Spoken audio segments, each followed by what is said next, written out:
Hola a todos, buenas tardes. Bienvenido a este webinar que hemos preparado conjuntamente con NIMI, en el cual vamos a hablar sobre una gran pregunta, ¿no?, que aquellas empresas siempre se hacen en su día a día, que es qué hacer con los datos de los que fueron clientes y ya no lo son. Para esto, en este webinar me acompaña Luis, él es el jefe de operaciones en NIMI, que posteriormente ya veremos que tiene una gran herramienta para darnos todas las medidas de seguridad para poder tratar los datos de una forma segura, ¿no?, que es lo principal. Bueno, entonces, el contenido que vamos a hacer en este webinar, ¿vale? Nos planteamos una serie de preguntas teóricas al principio de qué es un dato personal, la conservación de los datos y qué pasa con los datos o qué podemos hacer como empresa tanto con los datos de los clientes y con la problemática que sucede con los datos de los exclientes, ¿no? Y posteriormente sí que con la práctica que tiene Luis en este sentido nos va a explicar un poco cómo NIMI puede aportar solución y puede favorecer, y es una gran inversión para empresas que se dedican tanto para tratar datos personales, ¿no? Al final de todo, como en cada webinar, sí que haremos una parte que son preguntas, donde sí que nos podéis preguntar lo que necesitéis, etc. Bueno, entonces, cuando hablamos de datos personales y cómo afecta el reglamento de protección de datos a nuestra empresa, tenemos que entender perfectamente qué es un dato personal, ¿no?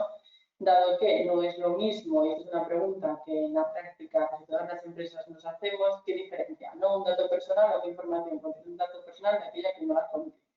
Bueno, pues un dato personal siempre es aquella información que va a identificar a una persona física, ¿vale? Por lo que ejemplos de datos personales siempre van a ser pues aquellos que te identifican, pues cualquier rasgo característico, datos personales a nivel financieros, culturales, etcétera, ¿no? ¿Y por qué es tan importante contar con un programa de protección de datos para las empresas? Es que desde la entrada en vigor del reglamento, y obviamente también, pero es verdad que el reglamento supone un cambio bastante importante en normativa de protección de datos personales, donde se diría que cualquier organización que trata datos personales en el desarrollo de sus actividades dentro o dirigidas hacia datos europeos tiene la obligación de cumplir con la normativa aplicable, ¿no? Por lo tanto, el objetivo de este reglamento, como el objetivo de la ley orgánica en España, siempre va a ser proteger a las personas físicas, a proteger como un derecho fundamental su intimidad, ¿vale? Y garantizar que las empresas que tratan datos personales realmente garanticen y respeten los derechos y libertades de las personas. Por lo tanto, esto es un punto importante, dado que un programa de protección de datos, de acuerdo con las exigencias del reglamento, va a afectar aquella información que contiene la empresa tendente al tratamiento de datos personales.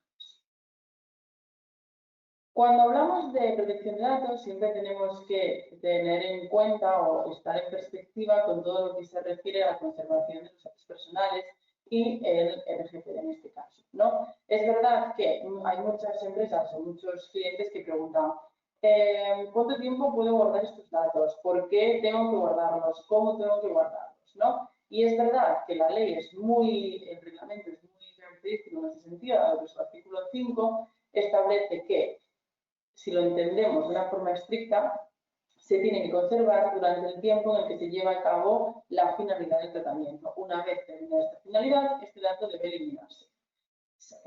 Es la norma general y es verdad que en este caso nos encontramos que este es el periodo, ¿no?, de vida del dato, pero es verdad que existen muchas normativas sectoriales que indican que esta obligación de conservación puede ser mayor, ¿no? Por ejemplo, si tenemos una acción legal, ¿en cuánto tiempo prescribe esa acción y tenemos que conservar estos plazos, ¿no? Después, si nos vamos a la legislación laboral, durante cuánto tiempo tengo que conservar estos datos, que en este caso son 5 años, si nos vamos al Código de Comercio son 6. Entonces, tener una política de conservación de datos que sea clara y que sea eficaz y que se conozca por todos los integrantes de la organización, siempre va a establecer pues un gran punto de partida a nivel de cumplimiento normativo. Por lo tanto, es verdad que todo esto hay que tenerlo muy claro como empresa, dado que, sí, ya como algunos ya sabéis, estamos siempre hablando de todo el principio de responsabilidad proactiva, ¿no? tiene que ser el responsable el que, a través de políticas, a través de protocolos, pueda garantizar el cumplimiento de estos datos personales. Ahora bien, ¿qué puedo hacer? Esta es una gran pregunta. ¿Y qué no puedo hacer con los datos personales de los clientes? Desde la entrada en vigor del reglamento se establece que el consentimiento tiene que ser expreso. Y ya nos vamos, ¿no?, del consentimiento tácito que anteriormente sí que se entendía como aceptable. Por lo tanto, uno de los principales puntos que tiene que tener una empresa es realizar un análisis sobre sus bases de legitimación, ¿no? Es decir, ¿qué es, a través del artículo 6 del reglamento, qué es lo que nos legitima para poder tratar esos datos personales, dado que cada finalidad tiene que tener una base de legitimación para que el tratamiento sea lícito? Por ejemplo, si yo quiero mandar una comunicación comercial a un cliente o a un consumidor, en este caso, pues tenemos que entender que necesitamos un consentimiento expreso. Si una comunicación comercial se realiza a otra empresa, ya no estamos en el ámbito del reglamento, porque esto es un B2B, no es un B2C, y por lo tanto no existe un dato de persona física. Por lo tanto, cualquier consumidor, si tenemos una aplicación de e-commerce cualquiera, ¿no?, pues entonces tenemos que entender y tenemos que registrar perfectamente el consentimiento para poder enviar comunicaciones comerciales. En el caso de tener interés legítimo, la ley nos obliga a establecer un informe para ponderar si aplican ese tratamiento o no ese interés legítimo, ¿no? ¿Y qué no se puede hacer? Pues no se pueden tratar aquellos datos personales cuando una persona ha revocado, por ejemplo, su consentimiento, dado que estamos fuera del reglamento y de lo que la ley obliga, y por lo tanto estamos incumpliendo, ¿no? Cuando estamos realizando campañas, enviando campañas publicitarias de consentimiento, cuando realizamos tratamientos adicionales en información, por ejemplo, un caso típico, tú le dices a una empresa, a una persona física, quiero tratar tus datos para esto, y tú me das tu consentimiento, pero además de enviarte información a través de correo electrónico, también coges la, ¿cómo se dice en este sentido? O sea, coges con la arbitrariedad de enviarle una comunicación por WhatsApp, ¿no? Realmente esa persona no te ha autorizado a enviar una comunicación por WhatsApp, por lo tanto, tú no puedes hacer, porque no estás legitimado para ello. Por lo tanto, cada finalidad tiene que tener una base de legitimación y tiene que ser aprobada por las personas físicas. En este caso, pensamos siempre, y este es un poco el espíritu de la ley, que las personas físicas en todo momento deben tener todo el control de sus datos personales, no pueden ser un control ajeno. Por lo tanto, eso es un punto fundamental a la hora de poder cumplir y de la intencionalidad de querer cumplir, ¿no? Entonces, ¿qué pasa aquí? Tenemos una problemática con los datos clientes y esto ocasiona muchísimas dudas, sobre todo a niveles de, como decíamos antes, el artículo 5 nos dice, oye, una vez que acabas la finalidad que recabaste el tratamiento o recolectaste los datos, tienes que eliminarlos. Pero es verdad que esto va en contraposición de los plazos de conservación. Por lo tanto, primera, tener una política totalmente acérrima en cuanto a la conservación de los plazos y que estén justificados. Después, crear una blacklist para evitar posibles comunicaciones indebidas, ¿no? Alguien que haya hecho el ejercicio de los derechos, que no se le siga enviando comunicaciones comerciales, que lo tengamos controlado a nivel de empresa.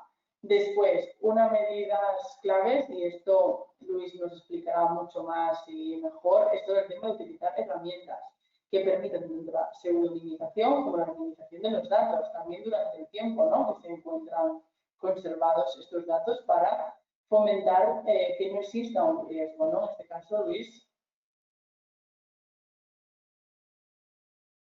¿No se te oye? Sí, perdona, Eva. Y buenas tardes, que antes no dije nada, que me quedé como un poco mudo. Efectivamente, ahora a continuación, si queréis, entramos un poco en ese detalle, porque yo creo que puede ser relevante y sobre todo muy novedoso. Totalmente. Y después, otra medida importante es el bloqueo de los datos, ¿no? Al final, el bloqueo simplemente permite que exista una base de datos donde no se pueda acceder, a no ser que exista un requerimiento oficial que nos permita, ¿no? Y la anonimización o pseudonimización es simplemente que esa información la identificación esté como bloqueada, es decir, que no podamos identificar sobre los datos personales. Entonces, este modo de conservación de los datos se realiza de una forma segura. Eso es muy importante, porque tenemos el control de los datos, ¿no? Y esto es algo básico.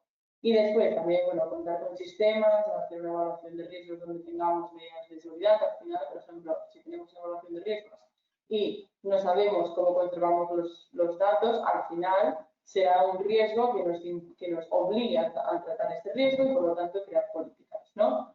Esto es importante porque a la hora de establecer o garantizar nuestro cumplimiento normativo es una de las primeras cosas que se puedan ver. Y después, otra figura importante que muchas veces se establece es qué pasa con los encargados de tratamiento, ¿no? Con aquellos terceros que tratan datos por cuenta del responsable y estos típicos contratos que todo el mundo manda de una forma enorme y después muy poca gente los lee. Esto es una otra realidad, ¿no? Que al final hay que leerlo, hay que ver qué medidas le pone el responsable, porque imaginaros que el responsable nos ponga una medida de pseudonimizar los datos. Y nosotros estamos firmando esa medida. ¿Qué pasa si no firmamos eso? O sea, si no garantizamos como encargado que realmente hemos hecho una pseudonimización de los datos? ¿Con qué podemos ocasionar, no? O sea, ¿ante qué sanciones nos podemos enfrentar? Por lo tanto, en medidas de pseudonimizar, de anonimizar, siempre es indispensable porque la tecnología sí nos lo permite y al final que existan software que realmente nos permitan monitorizar esa parte, ¿no? Que ya es bastante compleja en sí misma, pero si tenemos un software que nos va a permitir poder realizar esas medidas, como es el caso de NIMI, pues siempre será algo muy positivo, ¿no? Para nuestra empresa. Al final, tanto la información en general, a nivel de seguridad de la información, como la información tendente a los datos personales, es un activo muy valioso en nuestra actividad. Es nuestro know-how en muchas ocasiones. Por lo tanto, este activo que tiene tanto valor en el mercado y que hay empresas que pagan millones y millones por comprar datos personales o por comprar información, tenemos que protegerlo, porque al final es muy valioso. Y después entramos un poco en la parte de los incidentes de seguridad que se ocasionan en casi todas las empresas. Sí, la brecha de seguridad hay tres tipos. Está la de confidencialidad, la de integridad y la de disponibilidad de información, ¿vale? Y a nivel de datos personales. ¿Qué pasa cuando tenemos una brecha? El 98% de las brechas de seguridad son por errores humanos, por desconocimiento, por falta de formación por parte de la empresa, por falta de inversión en protección de datos. Al final, cuando te hacen un programa de protección de datos por 50 euros o por 100 euros, no es un programa de datos real. Entonces, será un copia y pega, serán modelos generales que realmente visten mucho la calidad de tu empresa. Por lo tanto, contar con una buena política de brechas de seguridad es algo fundamental. Para evitar, por ejemplo, posibles brechas de seguridad, vamos a volver a lo mismo. Si alguien quiere hacer un ataque, pero mi base de datos se encuentra anonimizada o pseudonimizada, obviamente la repercusión que puede tener tanto para los derechos y libertades de esas personas va a ser mucho menor. Por lo tanto, este es un punto fundamental a la hora de establecer o a la hora de tomar las medidas de seguridad que pueden tener, ¿no? Hay una pregunta que se dice, ¿qué se hace si se sufre una medida o una brecha de seguridad? Vale, lo primero que se tiene que realizar siempre es una valoración de la brecha de seguridad que hemos sufrido, ¿no? Si es una brecha de seguridad que realmente es, bueno, bastante normal en ese sentido, entendido normal en un buen sentido, de que no, solamente alguien se ha equivocado o ha enviado una factura a alguien que no debía o un email que se ha enviado. Bueno, tenemos que ver por qué ha sucedido y registrarlo en nuestro registro de incidencias de seguridad. Pero imaginaros que alguien nos haga un ataque y nos hackee una base de datos que no estaba protegida, ¿no? Pues en este sentido tenemos que buscar la forma de protegerlo, ¿no? Y esto al final en la práctica, supongo que Luis lo habrá visto cuando presentan, ¿no?, la solución que tienen para las empresas, que realmente en este sentido hay muy poca seguridad o hay muy pocas medidas de seguridad, ¿no? Y además, ¿sabes lo que pasa? Que por muchas que haya, al final lo dicen todos los especialistas en ciberseguridad, estás expuesto, estamos todos expuestos. Conforme vas poniendo más medidas, digamos que haces más difícil la entrada de los hackers, pero nadie está a salvo. De hecho, grandes compañías, entre ellas Google, Facebook y enormes, ¿no? Han perdido datos de clientes, Decathlon. Entonces, esto significa que por muchas medidas que pongas, lo que estás haciendo es ponerlo un poquito más difícil, ¿no? El ejemplo, por ejemplo, de que cuando ves dos casas, una tiene una alarma y la otra no, pues lo que estás haciendo es que el ladrón le estás disuadiendo y si hay dos, una al lado de la otra, pues va a ir evidentemente a la que no tiene alarma, ¿vale? Pero si tú tienes alarma y el ladrón pone los ojos en tu casa, pues nos podemos dar por fastidiados. Pues se trata, por tanto, de poner una capa más que haga que disuadas al ladrón para que te robe los datos, ¿vale? Entonces, de eso hablaremos también ahora en los próximos minutos. Sí, es importante porque al final dar una evaluación de riesgos, entender tu negocio, saber qué datos tratas, que no te coja por sorpresa, porque cuando tú tienes la casa limpia, por así decirlo, o sea, cuando tú inviertes en protección de datos, inviertes en seguridad de la información, obviamente un ataque nos va a pasar a todas las empresas. El riesgo cero obviamente no existe, ¿no? Pero es verdad que al final si tú haces las cosas bien, tu éxito o tu plan de continuidad de negocio, por ejemplo, es mucho más alto, ¿no? En ese sentido. Entonces, promover medidas, promover seguridad no deja de ser algo que te enriquece como empresa, ¿no? Y que no debe entenderse como un gasto, sino como una inversión. Bueno, y entonces, volviendo un poco a las medidas de seguridad, al final, todas las medidas de seguridad que se aplican tienen que ser siempre en función de los riesgos que tú hayas encontrado previamente en tu empresa, ¿no? Es verdad que dependiendo del sector, de los grupos de interés, de los activos que tengas, de los datos que trates, pues tendrás una evaluación de riesgos u otra. Y después tendrás que realizar medidas organizativas y técnicas que te permitan tratar esos riesgos cuando estos sean muy altos y por lo tanto, bueno, sean graves, ¿no? Para el futuro, para la organización de tu empresa. Por lo tanto, y volviendo un poco a colación, una de las grandes medidas a nivel de datos, porque totalmente se descategoriza, ¿no? La parte de... Porque es verdad que, Luis, hay muchas dudas, si nos lo puedes explicar tú, mejor que nadie en ese sentido, yo creo, sobre la pseudonimización y anonimización, ¿no? Al final hay mucha gente que no sabe quién es, o que, no sé, es como algo que se lo plantean, pero les quedan como muy externo, ¿no? Vale, pues si quieres, bueno, vamos introduciendo el concepto. Bueno, las palabras es verdad que son sencillas, pero luego a la hora de llevarlas a la práctica, pues que se genera confusión. Y fundamentalmente, además, porque en la pseudonimización hay varios tipos y se confunden o hay gente o personas o empresas que utilizan nombres para distintas cosas, ¿vale? Pero por aclarar y por hacerlo muy sencillo, la anonimización es, como su propia palabra indica, borrado del dato absoluto, es decir, nunca queda de hecho, no se considera el concepto de anonimización reversible, pues se puede utilizar, pero no existe, ¿no? Es decir, el momento que tú anonimizas el dato se supone que es que lo has borrado y no lo vas a volver a recuperar y esto sirve para cumplir el primer criterio de la Agencia de Protección de Datos, ¿no? Que sería el borrado de los datos de aquellos clientes que han dejado de serlo y por tanto ya no lo podemos mantener. Pero luego, efectivamente, existe la pseudonimización, que como su propio nombre indica, lo que significa es que cambias el nombre por otro nombre. Y ese nombre o ese concepto por el que lo cambias puede ser de distinta índole. Hay varios tipos, pero fundamentalmente yo destacaría dos. Hay la posibilidad de asignar un código, que es, por ejemplo, lo que estamos viendo ahora mismo en la pantalla, ¿vale? En los tres recuadros que podéis observar, en la parte de la izquierda aparecería un texto original, con varios datos personales contenidos, ¿de acuerdo? Además, bueno, pues hemos intentado comprimir varios datos en un párrafo breve. En el texto del medio veis que efectivamente todo lo que a priori podría ser un dato personal, tanto de forma directa como indirecta, directo es porque identificas a una persona con bastante claridad o directamente, unívocamente, o indirecto pudiera ser porque ese dato cruzado con otras fuentes de información pudieran llevar a identificar a la persona que está detrás, ¿de acuerdo? Por tanto, por eso, pues incluso la fecha de nacimiento, que una fecha de nacimiento de forma individual no tiene por qué ser un dato personal, pero evidentemente si la fecha de nacimiento va asociada a un nombre, automáticamente se convierte en dato personal, ¿vale? Y eso sería la anonimización. ¿Qué vemos en la parte de la derecha? Pues en la parte de la derecha vemos un ejemplo de tipo de seudónimo. En este caso es un código, lo que llaman técnicamente, bueno, o semitécnicamente como un token, por si oís hablar de ello. Aquí lo que hacemos es convertir el dato personal en un código. Ese código, como veis, empieza por unas iniciales que están identificando la entidad, es decir, están identificando el tipo de palabra que se está anonimizando. Si es un nombre, como veis, aparece el código PER. Si es una dirección, aparece LOC. Si es un NIF, aparece un ID, ¿vale? En este caso también deciros que el número de dígitos que se asigna al código se puede parametrizar de tal manera que si quisiéramos mantener la longitud del texto.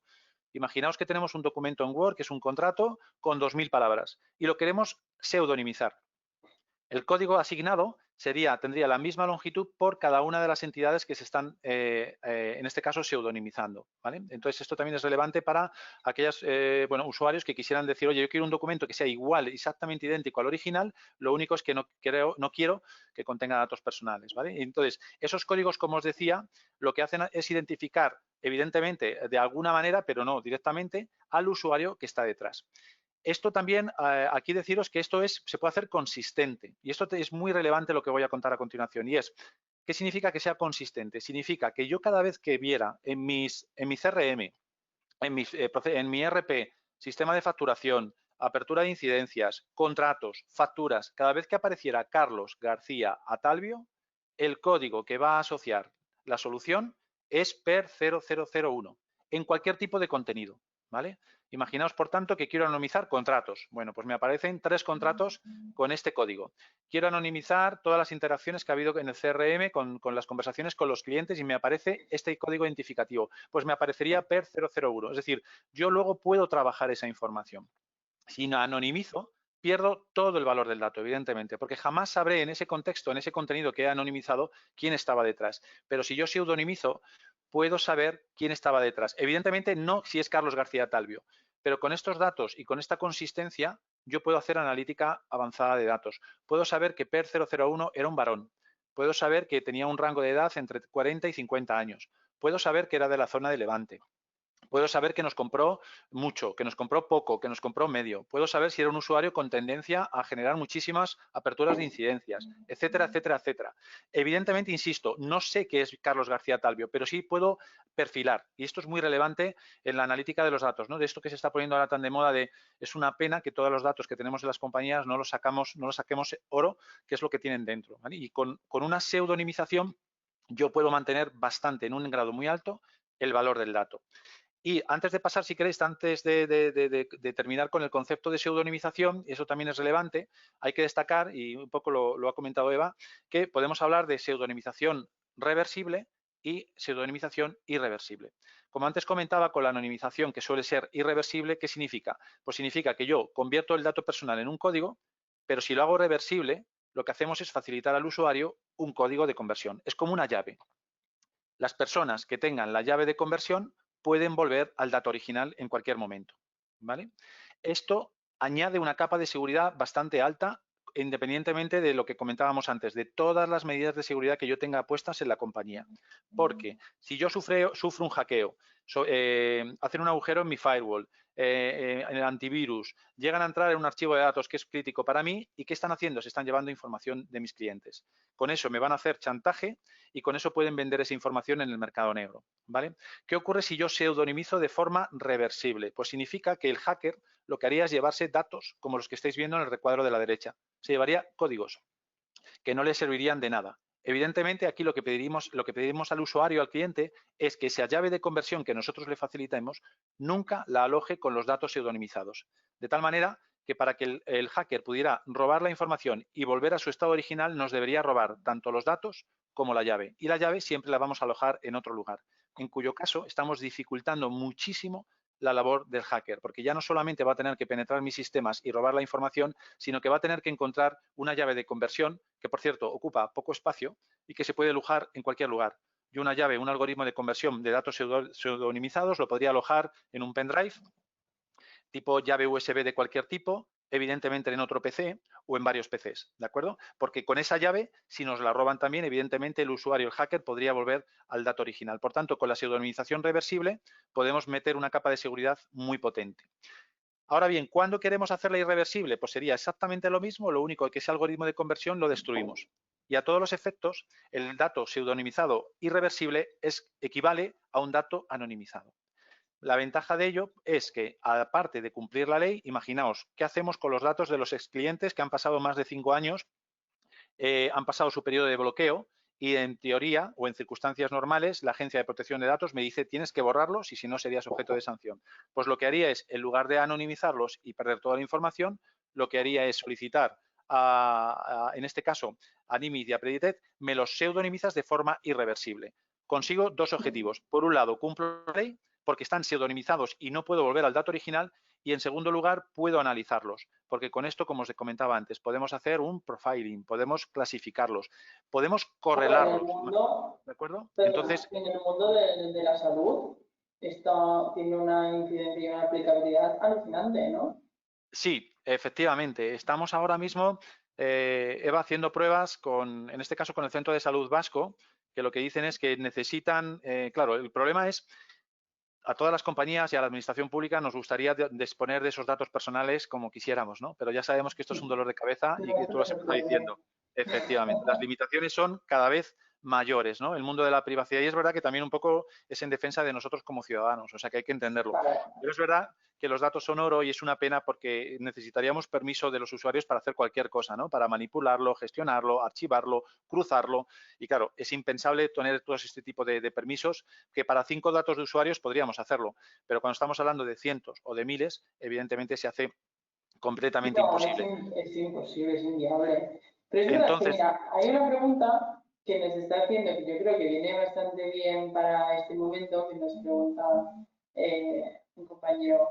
¿Existe algún software o algún programa informático que pseudonimice datos automáticamente o programas que alerten y realicen esto? Bueno, pues Nimid en este caso, ¿no? eso es, pues Fantástico porque sí que en este caso lo hacen.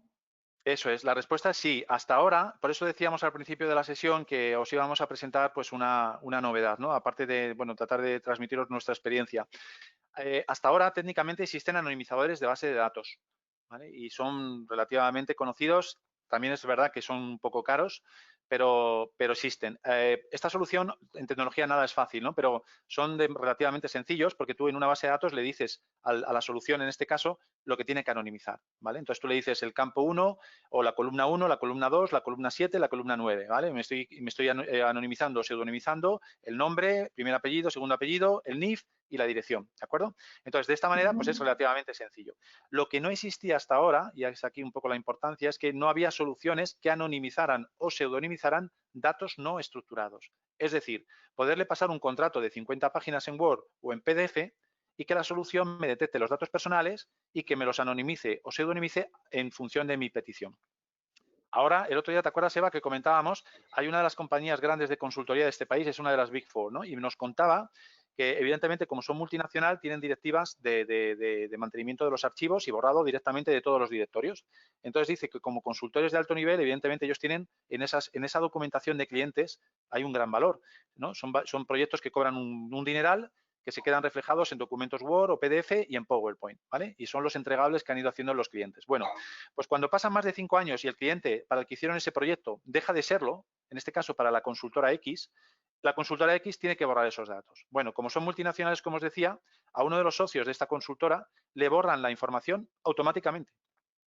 Él no se la puede bajar en su PC porque estaría incumpliendo una ilegalidad y no la puede mantener porque ese cliente prescribió 5 años atrás. Por tanto, toda la documentación asociada a ese cliente, contratos, facturas, presentaciones, informes, todo lo que os podáis imaginar en un contexto bien de base de datos o bien de texto, se lo borran y hay una pérdida absoluta de la información.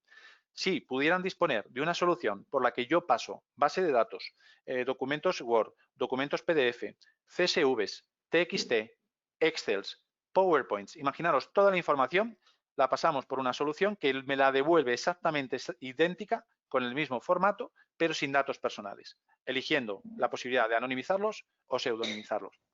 ¿Vale? Y eso es novedoso. Eso hasta ahora no lo hay. Y de hecho en inglés hay alguna solución a nivel internacional, pero en español no lo hay. Y esto es un poco lo que queríamos presentar por eso hablábamos un poco de la información de los ex clientes, ¿no?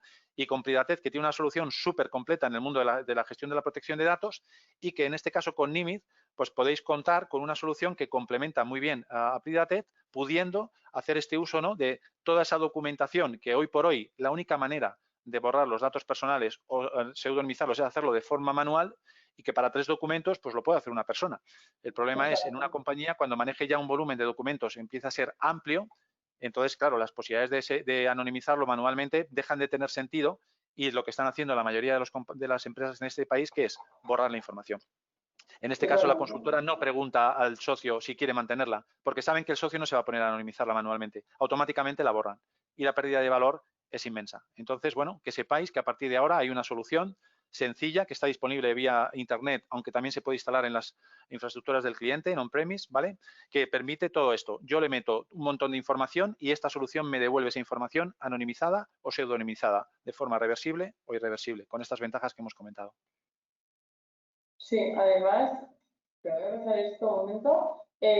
Os quiero dejar, porque estaba probando, Luis, pero no sé por qué no me ha dejado abrir el. Bueno, serán cosas de aquí que no me deja Del abrir el directo. vídeo. Sí, pero sí que me gustaría que lo conozcáis, porque al final yo creo que es un software que nos puede servir mucho y que puede complementar muchísimo con a los profesionales, ¿no? Que nos dedicamos a la privacidad, a los que nos dedicamos a hacer documentos, a los abogados que no paramos de hacer documentación todo el rato. Y que es verdad que al final necesitamos como poder estar tranquilos para cuando necesito, de acuerdo con la política de conservación de datos, que el cliente se va y guardar esa base de datos de una forma segura que me permita a mí estar tranquila para que no tenga ningún tipo de sanción, ¿no? Al final, esto es muy complejo. O también para el ámbito de la docencia. ¿Cuántos casos prácticos no nos han dado en las universidades, en las escuelas que tienen información personal o que están tachados, ¿no? Esto es algo normal, ¿no? En nuestra universidad. Entonces, bueno, pues contar con soluciones donde se pueden estudiar y sin necesidad, porque no es relevante a veces, ¿no? Sobre quién está, a no ser que sea para estudios médicos que se necesite saber quién es la persona o ni eso a veces, o para casos prácticos más a nivel legal, pero si queremos hacer una evaluación de perfiles, por ejemplo, una de las grandes medidas es todo el tema de la pseudonimización o anonimización de la información, ¿no? Que nos permita poder tratar esa base de datos, poder extraer, ¿no? La parte valiosa de esa base de datos y en este sentido, bueno, pues darle valor a esto. Entonces, yo os animo a que los conozcáis porque realmente son muy buenos y os pueden dar una gran solución en este sentido y os pueden hacer la vida mucho más sencilla, ¿no? Al final es lo que buscamos todo el mundo que nos dedicamos a esto, es tener el día a día lo más tranquilo posible y contar con compañías como la suya, pues nos permiten hacerlo, ¿no? Aquí tenéis Eso mis es. datos, voy a dejar en pantalla. Y después, bueno, un momento antes de dejarlo, simplemente, bueno, ya conocéis a Pridatec, es una plataforma totalmente online, es un software que permite pues, tener todo el tema de la protección de datos perfectamente estructurada, sirve también muchas veces como un poco un data map en este sentido de poder, una sala, ¿no? De datos, también para rondas de inversión, etcétera, que nos permite tener todas la protección de datos en el mismo sitio, lo cual es fantástico porque no tenemos como 100 carpetas, lo cual también viene muy bien de vez en cuando. Y bueno, entonces todo el mundo que nos quiera conocer, pero se pone en contacto con nosotros como siempre en mi correo electrónico. Y ahora vamos a pasar, si te parece bien, a la parte si tenéis dudas, si tenéis preguntas, bueno, cualquier cosa, ¿no? Te lo voy a poner, a ver, un segundo, sí. Creo que en esto estaban nuestros dos correos electrónicos, o solamente está el mío. No pasa nada. Si te llegan a ti, Eva, pues ya lo comentamos.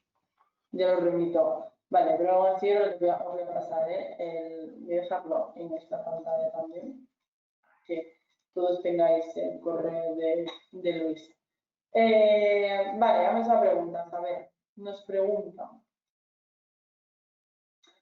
En referencia al borrado de datos, en definitiva habría algún programa, sobre todo porque hay datos que por plazo legal hay que borrarlos en un plazo. Vale, eso es a lo que se refiere. Es decir, si el propio software tiene como recordatorio, ¿no?, sobre estos plazos de conservación.